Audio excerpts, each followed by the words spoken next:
There is a moment in certain relationships that nobody prepares you for. Not the first fight, not the first time someone says I love you, not even the breakup.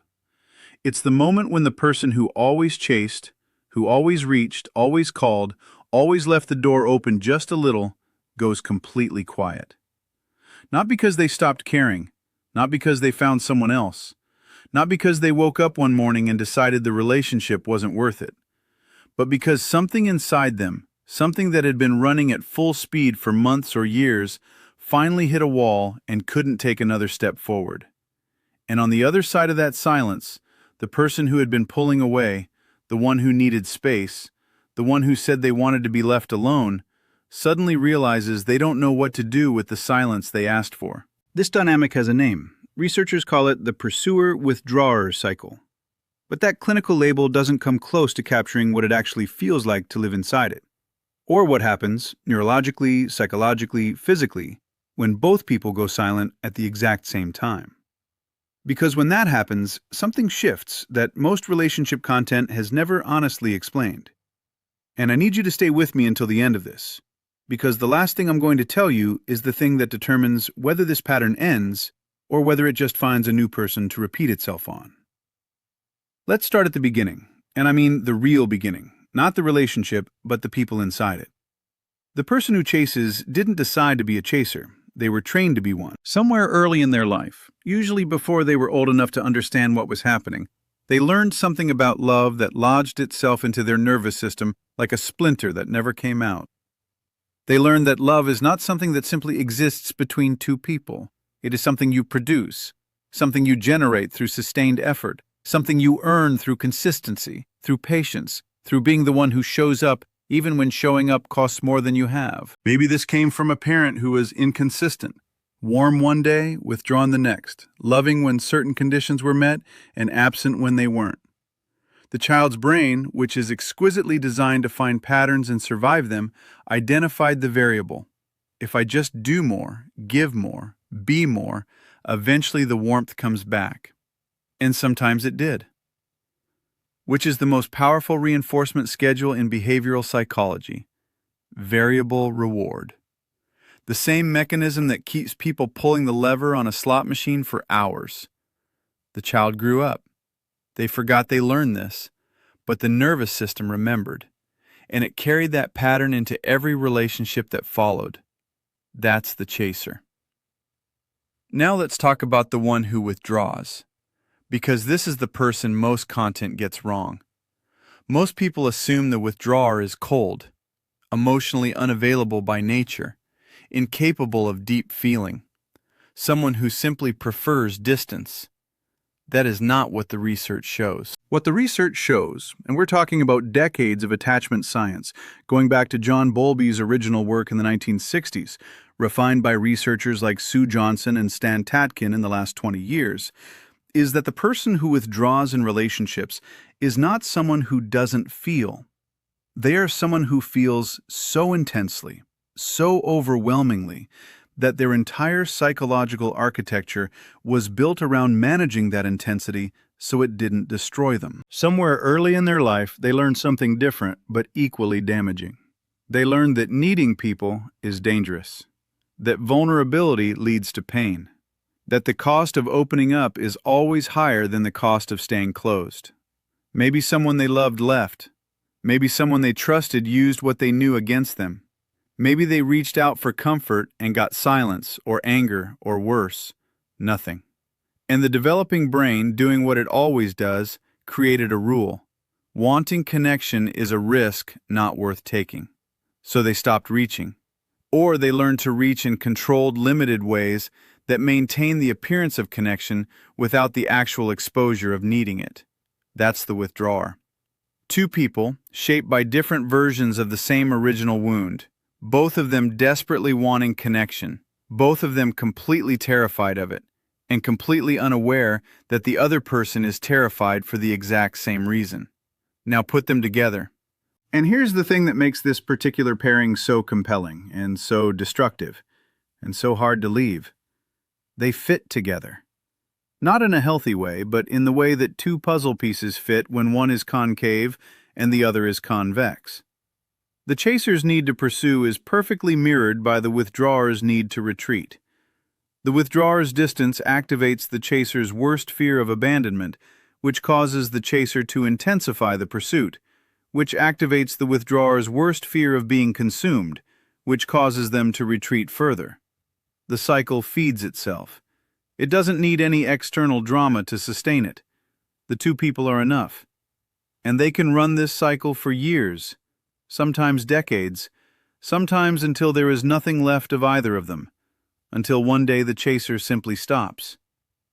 I want you to understand what that moment actually is, biologically, psychologically, in the body of the person who stops. It is not a decision in the way most decisions feel. It is not a moment of clarity where the person sits down and thinks rationally about the cost-benefit analysis of the relationship. It is closer to a physical collapse. Compassion fatigue research, originally documented in healthcare workers who give more than their systems can sustain, describes it as the moment when the empathic circuits in the brain simply exceed their operating capacity. The parts of the brain responsible for sustaining emotional focus and concern don't go offline because they've stopped caring. They go offline because the system has been running past its limit for so long that it triggers an involuntary shutdown to prevent total collapse. The chaser doesn't stop because they're done with the person. They stop because their nervous system has issued an override. And on the morning when they don't send the first message, when they put their phone down and don't check if the other person has been online, when they feel the pull to reach out and for the first time don't act on it, they don't feel triumphant. They feel hollow. They feel guilt so heavy, it's almost indistinguishable from grief. Because the entire identity they built around being the one who shows up has just been quietly abandoned. They feel like they've become the person who hurt them. That guilt is important. Hold on to it. We're coming back to it. Now let's go to the other side of that silence. Because this is what most content about this dynamic misses entirely. Day 1 of no contact from the chaser. The withdrawer feels something they were not expecting to feel. They feel relief. And they should feel it. It's real. The pressure is genuinely gone.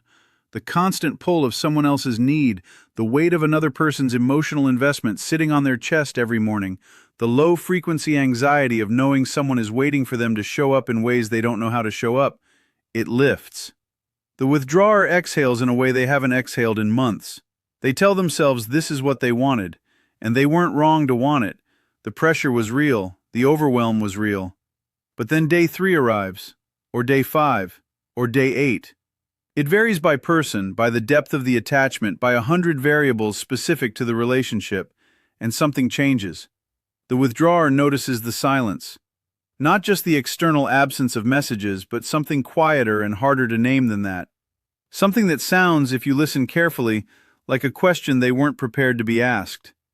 What if they're not coming back? And here's the part that will reframe everything you think you know about the person who withdraws. That question activates fear. Not mild social discomfort, not a vague preference for things to be different. Fear. Visceral, physiological, nervous system level fear. The same category of alarm signal that activates when something genuinely threatens survival.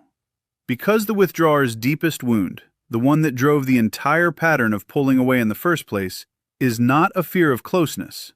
It is a fear of abandonment. The exact same fear the chaser carries. The withdrawer just ran in the opposite direction from it. Think about what that means. Both people in this dynamic are running from identical terror. The chaser runs toward the person to escape the fear that they'll be left. The withdrawer runs away from the person to escape the fear that if they get too close, they'll be left. Same wound, completely opposite behavioral responses, completely incompatible coping strategies, aimed directly at each other. This is why the cycle feels inescapable. It's not a conflict between two different people. It's two versions of the same wound having a conversation in a language that neither one can hear. Now, in the silence, the withdrawer's wound activates fully. For the first time in the relationship, they're not managing the chaser's approach. They're sitting alone with the actual fear. And the nervous system starts doing something involuntary. It starts scanning, reviewing the relationship through the filter of the new question. Was this something I wanted or something I destroyed? And the withdrawer starts thinking about things they never let themselves think about when the chaser was present. Small things. The way the chaser noticed something about them that they'd never told anyone.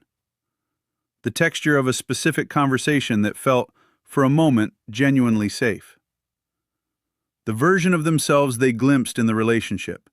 More open, more present, more connected. Before the fear ran the standard subroutine and slammed every door. They don't name this longing at first. They frame it as missing routine or as habit.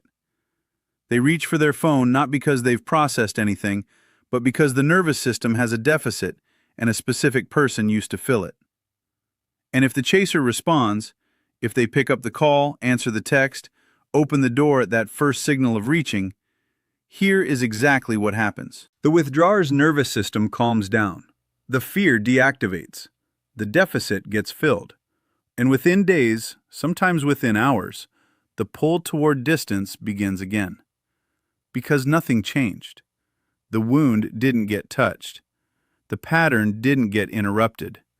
The discomfort got relieved before it had a chance to do the one thing that discomfort, if endured long enough, actually does. Teach you something. This is not manipulation by the withdrawer. I want to be very clear about that. They are not running a conscious strategy. They are doing what every nervous system does when it's in pain and a known source of relief becomes available. It reaches for the relief. Without asking whether the relief is good for it. Without asking what the cost is on the other end of the exchange. It's the same mechanism as hunger reaching for food. The system doesn't evaluate the nutritional quality before eating. It registers the deficit and moves toward the nearest available solution. The chaser becomes the solution to a problem they didn't create and can't solve for good. Now let's go back to the chaser. Because what happens inside them during extended silence is the more surprising story. And it's the one that actually determines whether anything changes. In the first days of not reaching out, the chaser is occupied by guilt. We talked about that. But if they stay in the silence, and this is the critical variable, if they stay without acting on the guilt, without sending the one message that's just checking in, without leaving the door subtly open, something begins to shift underneath the guilt. Anger surfaces. Not the performed anger of someone trying to protect their ego. Not the strategic anger of someone building a case. Real anger. The kind that has been buried under years of understanding and patience and giving the benefit of the doubt. The kind that sounds like, I kept showing up and you kept making me wrong for it. I gave more than I had and you called it too much. I made myself small enough to fit inside the space you'd allow and you still left. That anger is not comfortable. Most chasers have a deep aversion to their own anger because it feels like becoming the person who hurt them. But that anger is data. It is the nervous system finally telling the truth about what the relationship actually cost, rather than the story the chaser told themselves about what the relationship was worth. And underneath the anger, if the chaser stays long enough to find it, is something even more important: themselves. This sounds abstract. It isn't. Here's what I mean specifically. The chaser, over the course of the relationship, has been so thoroughly oriented toward the other person, so focused on reading the withdrawer's signals, managing the withdrawer's distance, calibrating their own behavior to the withdrawer's capacity, that their own internal experience has essentially gone unmonitored. They know, in exquisite detail, what the withdrawer needs. They have no idea what they themselves need. They can identify the withdrawer's mood from the tone of a 3-word text. They cannot tell you if they were actually happy in this relationship. In the silence, that question gets space for the first time, and the answer that comes back is often disorienting. No, they weren't happy. They were occupied. They were needed, and they confused being needed with being loved. They were the most important person in the relationship, and they confused being important with being valued. There is a massive difference between being needed and being loved. Being needed means someone can't function as well without you. Being loved means someone actively chooses you. Not from deficit, not from habit, but from genuine desire for your presence in their life. The chaser, in most cases, has been needed, often intensely, urgently needed, and mistook that urgency for love. In the silence, they start to feel the difference in their body, and it changes everything about what they want from the relationship if they ever go back. Now, I want to talk about something that nobody in this space talks about honestly: the withdrawal that follows the withdrawer's silence. Because here's what often happens. The withdrawer, sitting in their own silence, feeling that unfamiliar longing, sometimes doesn't reach back to the chaser. Sometimes they move sideways. They re-engage someone old, someone new, someone who doesn't know the weight of what happened in this relationship. They look for a clean nervous system to regulate against.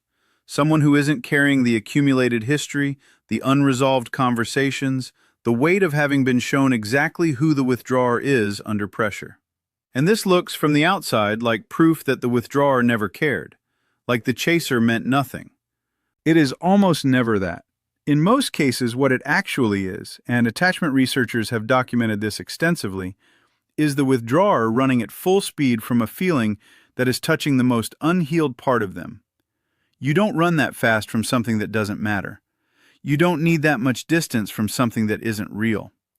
The speed of the flight is proportional to the size of the threat, and the size of the threat is proportional to how much the connection actually mattered. The withdrawer who moves fast into someone new is not telling you that you meant nothing. For the withdrawer, this means building a tolerance for closeness in small increments, not throwing open every door at once, but practicing staying, in a moment of emotional intensity, in a conversation that's going somewhere real, in the uncomfortable space of being genuinely known by another person, and discovering that the staying doesn't destroy them, that the vulnerability they've been running from was never as fatal as their nervous system insisted. This also sounds simple. For someone whose entire psychological structure was built on the premise that closeness equals eventual loss, it requires dismantling a worldview that has functioned as survival infrastructure since childhood. Neither of these is fast work. Neither of these is comfortable work. Neither of these is the kind of work you can skip by finding a better relationship or reading the right book or watching a video that explains the pattern, even if the video explains it very well. The work is internal. It happens in the body. It happens in the nervous system. It happens in the quiet moments when the old pull activates and you feel the familiar urge to reach, to retreat, and you choose, for the first time, to stay in the discomfort long enough to find out who you are without the pattern running you. Here's what I want you to understand about what that feels like when it actually happens. It doesn't feel like healing, not at first. It feels like loss, because the pattern, as painful as it is, has been home. It's been familiar. There's a grief in leaving it that catches most people off guard, because why would you grieve something that was hurting you? Because it was also what you knew. And the brain, regardless of whether something is good for you, registers the loss of the familiar as threat. But on the other side of that grief, not around it, not over it, through it, is something that's genuinely difficult to describe to someone who hasn't experienced it. A kind of quiet. Not the silence of two people who have stopped chasing and running, a different kind of silence. The silence of a nervous system that is finally, for the first time in years, not braced for impact. And in that quiet, the chaser discovers something that would have seemed impossible at the height of the cycle. They don't need the withdrawer to reach back. Not because the feelings are gone, but because the survival of their sense of self no longer depends on the response. They are, fully, genuinely okay. Not performing okay, not telling their friends they're okay so they stop asking. Actually okay. And if the withdrawer reaches out from that place, from having done their own version of that same work, from the other side of their own through it rather than around it, something can happen between these two people that couldn't happen before. Not a reset of the same dynamic. Something different, something actual. Most people in this dynamic will not do that work, not because they aren't capable of it, but because the moment the discomfort eases, the moment there's an off-ramp that looks like reconnection, like hope, like the familiar comfort of the person who fit the pattern so perfectly, they take it.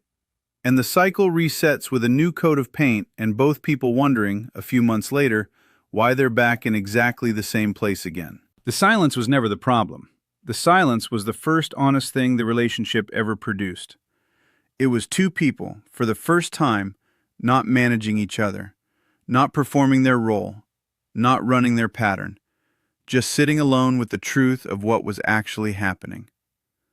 What you do with that silence is what determines everything that comes next. Not for the relationship, for you. Because that's the thing that the chaser-withdrawer cycle ultimately teaches, if you're willing to learn it. This was never really about the other person. The other person was the curriculum. The lesson is yours. The wound is yours. The healing is yours. And it is available to you regardless of whether the other person ever does a single day of their own work. You don't need them to heal to heal. You don't need them to see what they did for you to see clearly. You don't need the relationship to have a redemptive ending for your own story to turn towards something better. The silence they didn't expect? It wasn't the end of something.